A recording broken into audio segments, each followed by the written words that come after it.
สบายดีมื้อนี้เราจะมานำเสนอวิธีการปฐมพยาบาลเรารู้แล้วว่าการปฐมพยาบาลนั้นเป็นการช่วยชีวิตของคนเจ็บให้ฟื้นคืนมามีสติและรู้สึกโตการปฐมพยาบาลนั้นก็ประกอบมีหลายรูปแบบที่แตกต่างกันมื้อนี้เราจะมานำเสนอการปฐมพยาบาลแบบขั้นต้นนั่นก็คือการปั๊มหัวใจหรือว่าการ CPR นั่นเองก่อนอื่นหมดเนาะเราต้องเข้าไปประเมินสภาพของคนเจ็บก่อนว่านอนอยู่ในสภาพไหน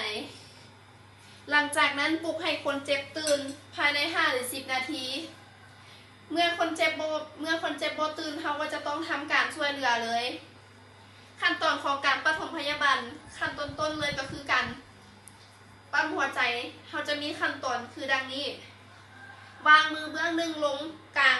หน้าอกทั้งสองข้างแล้ววางอีกเบื้องหนึ่งประคบใส่หลังจากนั้นให้เหยียดแขนซื่อๆแล้วก็ทำการปั๊มหัวใจเมื่อคนเจ็บรู้สึกโตแล้วให้จัดท่านอนไม่เพื่อจะสะดวกในการหายใจโดยการที่จับเอาแขนเบื้องที่อยู่ใกล้ตัวเองนั้นเหยียดขึ้นมือแล้วจับขาเบื้องที่อยู่ไกลตัวเองนั้นเอามาควยกันแบบนี้แล้วก็ให้คนเจ็บนอนแข็งเพื่อจะได้สะดวกต่อการหายใจและการฟื้นตัวที่ดีขึ้น